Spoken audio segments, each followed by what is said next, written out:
Well, welcome. Thank you. Thanks for having me. For sure. I want to introduce myself. My name is Christina, aka Thick Girl Yoga LA, She Rose Doula, and Global Lioness. And today we here at the Cusp of Rebirth, the Cusp of Rebirth podcast. And we're here with a good friend, Miss Angie. Yes. So today we are going to talk about a whole heap of goodness and a sense of wellness, whole body wellness, healing, and facing ourselves as we do. And we spoke previously about being human beings, but also having a spiritual experience. Mm-hmm. And so, yes, she's a traveler, y'all, an artist, a podcaster as well. Let's tell people how we met. Look, right? And so when I first began this journey, it was wellness. I was working out and I saw that you had followed me, and that smile, I was like, all right, it's time to follow up. And I saw what you were doing in a sense of sharing stories and listening to your podcast, and I was just like, look at this Black woman out here making sure that we know, right? That we're aware of the possibility and we have access to certain things. And I love that you gave reviews of shows as well, in the sense of really feeling like it was community, right? And so even though you weren't with me, you were with me, and we were together. And so thank you for creating that and allowing me to come onto your podcast and share the beginning of my journey. But you also know my brother. We're gonna put that out there. We're gonna put that out there because he gonna check for it for sure.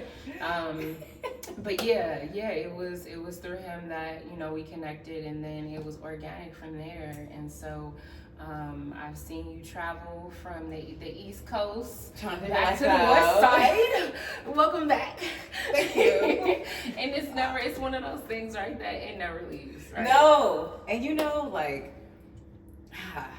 I don't know, I'm gonna get a lot of probably backlash for saying this, but LA doesn't necessarily feel like home anymore. But it's okay. Anytime you mention it, I'm still at heart a Cali girl. But also want to say too, just through Kenneth and stuff, once I creeped and found his sister, your page and stuff, it was refreshing to see someone with a similar body shape, body period, striving towards similar things. We both were on before we even entered this, remembering that we are spiritual beings. Yes. We were on the health kick, and it was just working out and fitness. And for me, again, it was strictly this woman, this is representation right here. You were the first besides Serena, but even that's not my level. She's a muscle, I wasn't muscle, but that was gold. So it was beautiful to see someone who looked like me, because it's rare, organically, Yeah. So no shade or anything, but that was what it was. And I mentioned this when I first came back, because we're human. And with that, I'm learning, or I've known that I tend to emotional eat. So when I go through it, I tend to turn to food. So with the pandemic and what we all were going through for the past 2 years, 3 years now, we're in 2023, it was a struggle. The first part of the pandemic, I was getting it, working out, but then 2021 came, and then I was just fuck it, I'm eating everything. I'm gonna eat my life away. I'm not doing shit. And allowed. I gave myself space to do that. As you should. But you, I'm gonna say this on camera and stuff too. You were. Don't make me cry. I'm gonna cry with you. But you were consistent through it, through it all. And I was just she's still at it. I'll get on. Damn, she did meditation this morning. Damn, she did yoga on the beach. Damn, okay, she eating good. Maybe I don't eat this burger today. So thank you for sharing your journey with us. Thank you for being consistent. I know it's for you, but with you sharing your journey with other people like myself, it made it a lot easier to get back on. So, yes, I'm grateful for you. And Big Girl Yoga, this. Thank you. Let's start with that real quick, though. point of you being on my podcast was the fact that you made, like, I'm like really just gasping because I'm a fan, girl. I'm a fan. Likewise. But with the Thick Girl Yoga, like just making yoga for everybody, literally. And that's what it, because like, you know, me being a Negro, when I think of yoga and stuff for the longest, that was some white people stuff. Like that wasn't for black people. Like, but then you like, no. And then once more other people started, you know, being, I mean, it wasn't always a white thing, like, you know, originally, but it became that somehow. And then now it kind of evolved for like everyone kind of participating in it. So with that comes with just body image. Yes. And then so now it's like, okay, maybe black girls could do it, but only skinny black girls could do it now. Like, you know, there was still no room for me. So with the whole Thick Girl Yoga, I was just like, she doing yoga, we got the same body, I'm doing yoga. I love that. Like, I love that. I love that. Thank you. Thank you. you. I give thanks. Look, right? In the sense of just knowing that me showing up for myself allows me to be seen and also invoke the power and inspiration of others, you know, and bring that forth. And they're like, okay, well, if she does it, if she's doing it, I can do it, because that's it. And to make it accessible and know that we have these bodies and that we can take care of them in a different way in order to heal. Because that was what a big part of that fitness for me was, you know, my mental health. Making sure that I was getting out, I was moving and shifting the energy that was within, because I was still feeling. And what happened for me personally, my personal, you know, journey, it was lost a lot of weight after the birth of Hannah, and I lost a lot of weight after the birth of Hummingbird. I'm gonna edit that. I lost a lot of weight after the birth of Hummingbird, and it was something that I was literally running, figuratively running as well. I was working out twice a day at times, and I had a job that I did not like, crying on the way to work. Right. Lost the weight, and so people looked at it and they visualized it as me achieving something. Right. And that wasn't necessarily what it was. I was running away from some shit, you know, and not facing it. And so what happens is the weight comes back.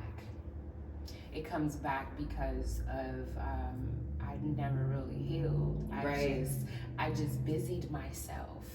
And so that was the first part of it. And then you know, right before the pandemic, I had gained a lot of weight back, a lot of depression. I took in an old partner, like literally I figuratively and literally gained the weight back in the sense of going back to doing certain things that I was doing previously. Exactly. And so the pandemic for me was a wake-up call. You got time to catch up to a certain degree. You got time to catch up to yourself. It don't have nothing to do with nobody else but you. And I hired a trainer. I hired a trainer, and she was another. I met her name is Mariah, and she's a fit model as well. I met her when I modeled with Athleta in Hawaii. She's a little taller than I am, but thick. Thick. So I'm like, I want that to be my trainer. I need her representation. Yes, because she's not gonna tell me anything that I'm able to trust her, because I see what her body looks like. Work that ass out. For real. Sometimes she's like, you good? And I'm like, get the fuck out of here. But am I good? These are squats. And so, but it was inspirational for me, and it was that fire got back, and I was like, all right, I took all of, because what happens is, we fluctuate. And I took what I knew, what I learned from that experience through the running, literally and figuratively, because I was doing things like Survivor Mud Run. I did the big 5K. Yeah, face first into a mud pit. Adventurous. I'm gonna figure it out. I'm gonna run away from all of this stuff and have some fun in it. You know what I mean? And my brother did some of those things with me, and us together. We did do some things that color run. It was so fun. I think I seen some of those photos. Yeah, it was rewriting what we grew up with as bigger kids, bigger body kids, because it's like, run, I'm a runner, what? Right. So there was some goodness that came from that time. And so what I did was just remembered to, like, okay, salads, smoothies, shakes, moving my body until I sweat. And and it helped me to shed a whole bunch of shit and shift and face myself. And healing as a empath can look different as a conscious empath, in the sense of, okay, is this mine or not? And if it's not, if it is, like, do I like it and do I want to keep it? And how can I continue to face myself in a way that is healing and uplifting in me, just remembering who I am. And I have a question for you. So you were saying how when you're first doing, like, the weight loss progress, you were kind of running away from yourself.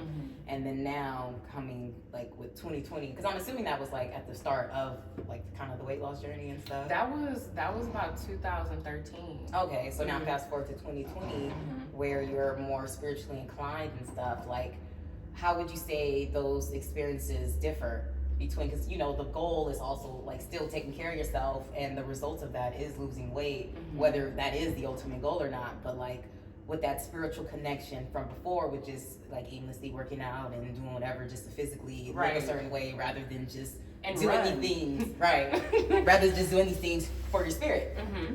Like, for me now, it's spiritual maintenance. That's what it is. Like, I thrive off of the sweat. At times I thrive off of the rest that a good yin session will bring.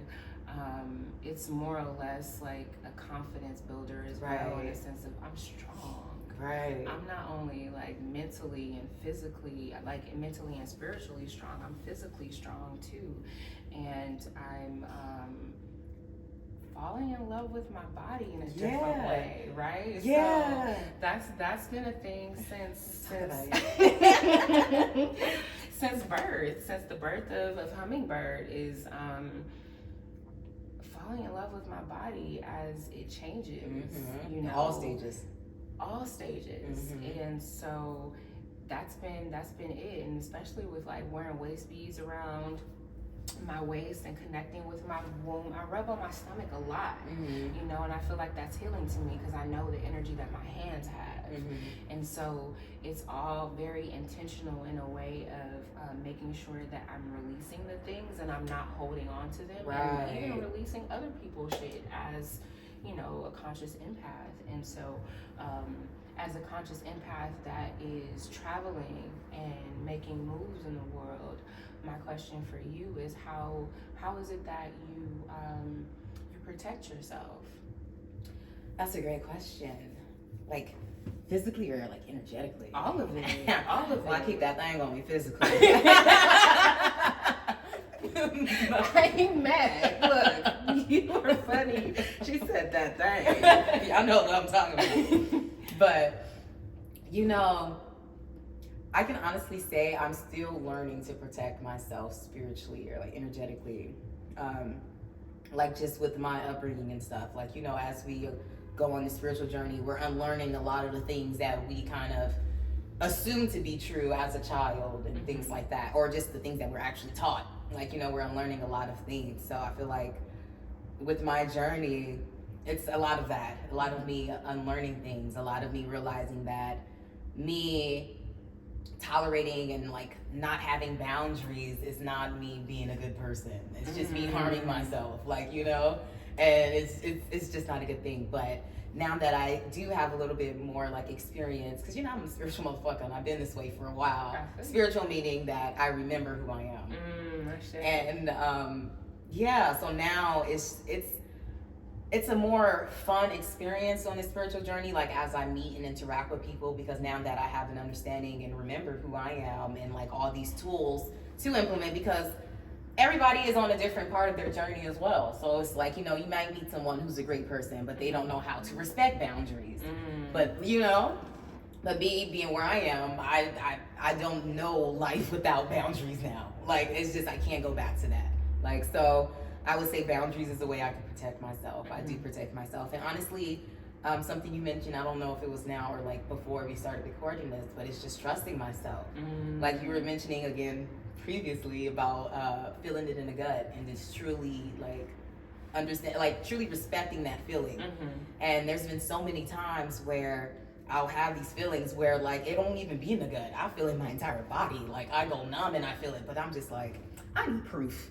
I need to know that what I'm feeling is true. Mind is like, right. Yeah, the mind is like, well, how do you know for sure? Yeah. And then now I'm experiencing some bullshit of some things that I could have been prevented because I knew. And then once you experience it, it's just like, see, I knew.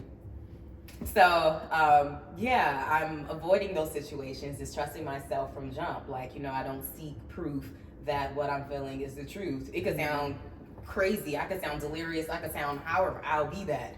But in this moment, I'm gonna trust myself. So really truly trusting myself no matter how insane I may appear to other people, and boundaries, I feel like is the way that I protect myself. And then that thing. And you know, going back to the beginning of what you said, I came into the place of, I don't want to be a nice person. Right. I want to be a respected person.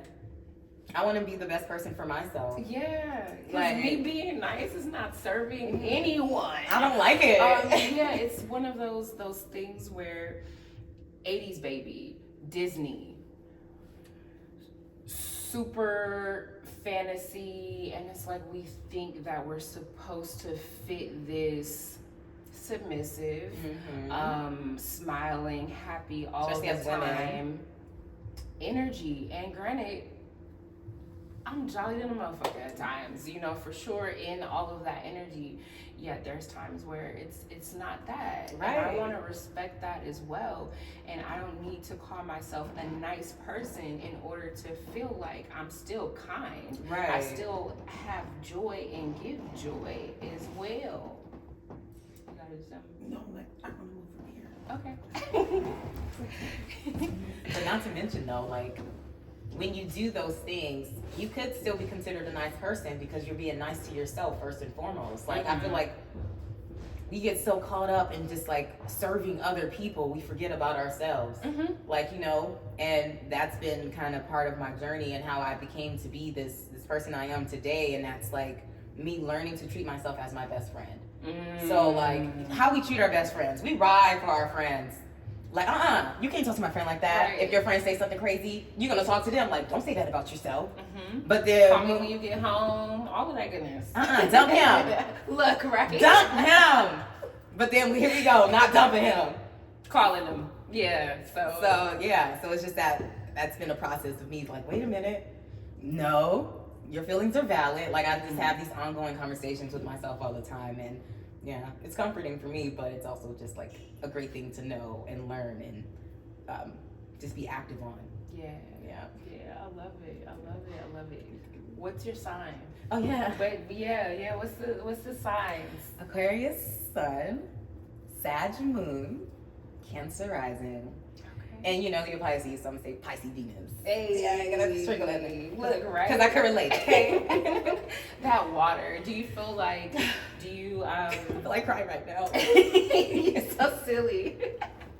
Do you feel like you identify with your signs, or go ahead? At times, you know. Okay. It's kind of like. At first it was just the sun, so it was just like Aquarius this, Aquarius that, Aquarius this. So when I like would read something that doesn't align to the Aquarius in me, that's when I started learning more about like the whole chart and like how you can't necessarily judge someone based off their sun sign and all that. So I say all that to say, yes, I feel like with my, like the main three at least, the main things that are being said were all three of them. I am. I feel like I relate to all of that. I love it. That makes sense. Yeah. Okay, yeah, for sure. I see it. And that fire come out. That Sag moon. She don't running play things. Don't play with it. Look, I'm not mad. I get it. I be forgetting. Then I just be like, oh shit, yeah, I don't give a fuck right now. Sorry. and I could curse and stuff too. We didn't go over that. Honoring it. Okay. Honoring it. No, like it's totally fine in the sense of being aware that this is for people who are our age, who are, you know, going through and growing through their journey and understanding that we in it together, and it's raw, it's rugged, and it looks different for everyone. Right. You know, I feel like that's important to note too, because again, with social media and stuff, we could get caught up in comparing our journeys, especially with so many people sharing those experiences online and their journey and stuff. And it's like, if my journey don't look like that, then that doesn't mean that I'm where they are, type thing. So right. Yeah. Right. I love that. So, I have a question for you. These cards are from one of my teachers. Ooh, I love that. I'm nervous with this question. So, one of my teachers, her name is Tracy Stanley. She's a yoga nidra teacher. I received my yoga, not my yoga certification, my meditation certification from her, Black woman. Period. And so, how do you remain stable in the midst of change, and what are your tools? So I said I'm Aquarius sun, moon, Cancer rising. Okay, keep that in mind. How do I remain? Because the reason why I say that is because I don't feel like I remain stable in the midst of change. If I'm being honest, like.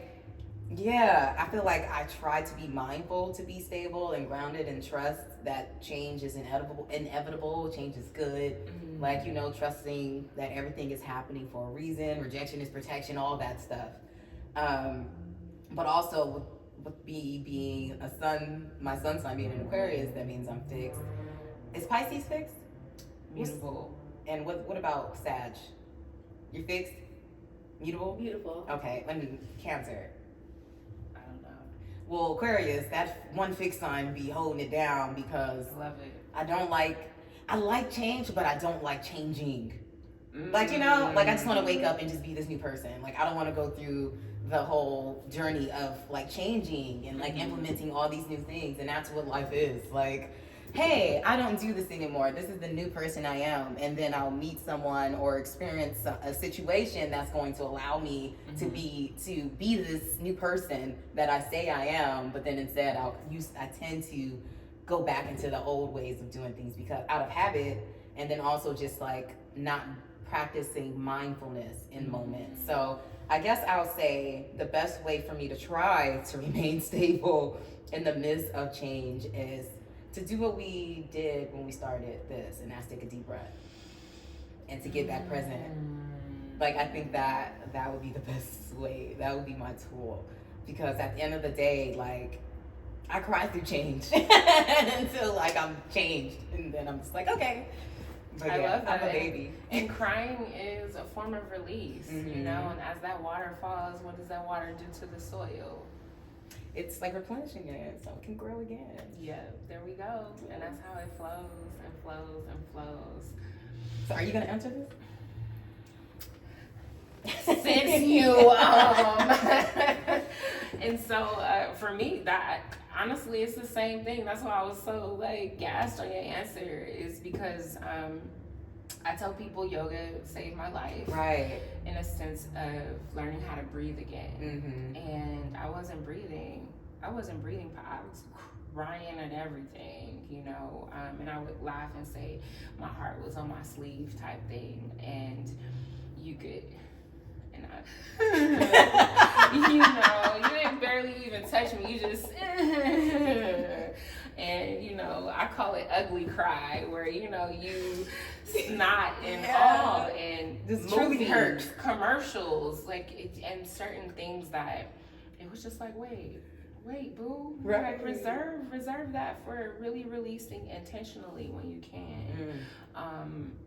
And know that because you've been told that you're this certain way, that you don't have to continue to identify with it. And so that goes back to seeing, you know, these gifts as superpowers, because that's exactly what it is. But for me, it's the breath. And I would add that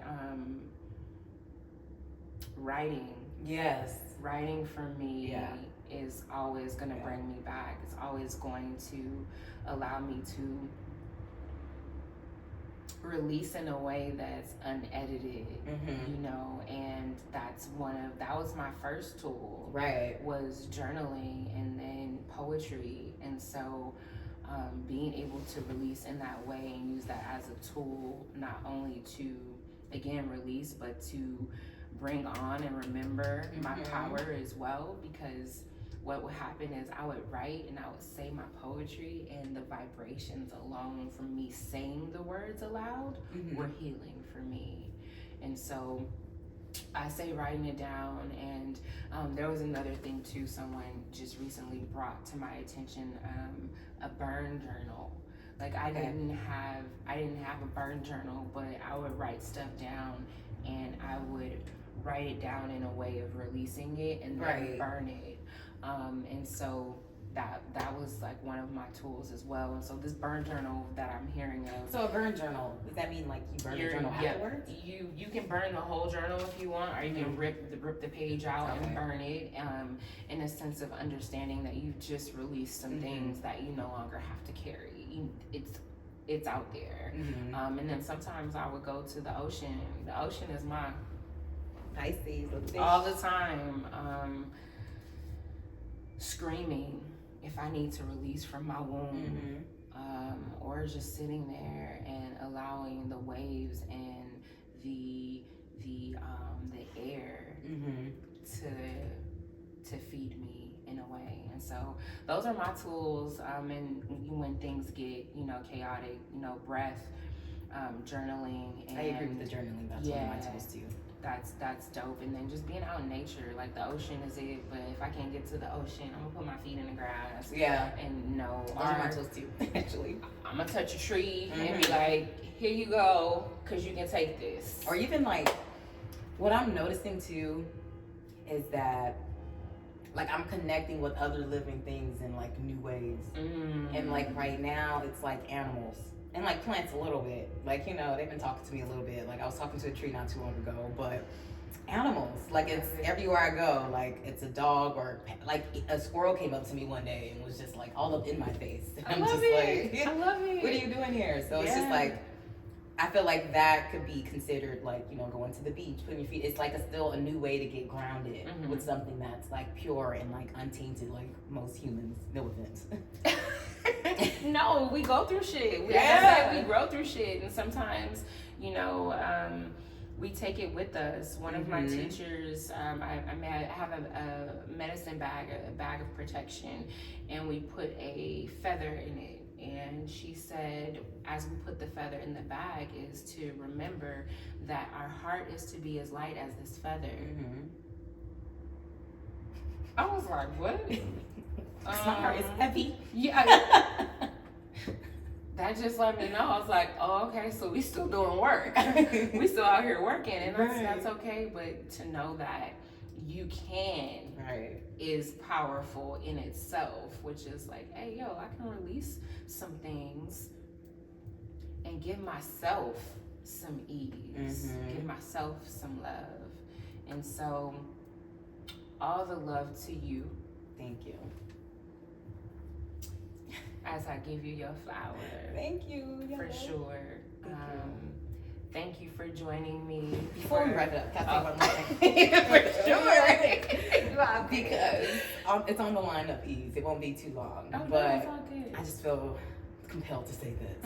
And it's definitely a reflection of my journey. And we get so caught up and the end result, especially on a spiritual journey, like the envision for me, the woman that I'm striving to be, the woman that I am, remembering to become, or that who I am, remember who I am, basically. Because you already are. Period, you know? But as I still try to become a better version of myself, I'll say, yeah, I tend to just get caught up in, I wouldn't say judging myself, but just being a little bit tough on myself because I feel like I should be further along, or I'll meet other phenomenal women like yourself, or like, I could list a whole bunch of people actually, and then just feel that like, damn, I have so much work to do in order just to get there. But it's just like, enjoy all of this, yo. Like, it's really the most beautiful part of being human. Like, even when I'm feeling like I'm losing my mind, which was like yesterday, like, it's just, I wake up today and it's just like, the fact that I can even do that and come back from it and just acknowledge it and still choose joy every day. Like, I can still get up and choose who I want to be. Like, I say all that to say, enjoy the journey and don't be so hard on yourself. Yes. Move with ease. You deserve it. Ooh, that's my last one. I love it. I love it. I love it. And that's how we're gonna complete it. Thank y'all for joining us today. The Cusp of Rebirth, y'all. Peace. Thank you. Oh. I was trying my heart not to cry. Yeah. Yes. Thank you. I really needed this too, y'all. Look, we all did. We showed up. I love it. Yes.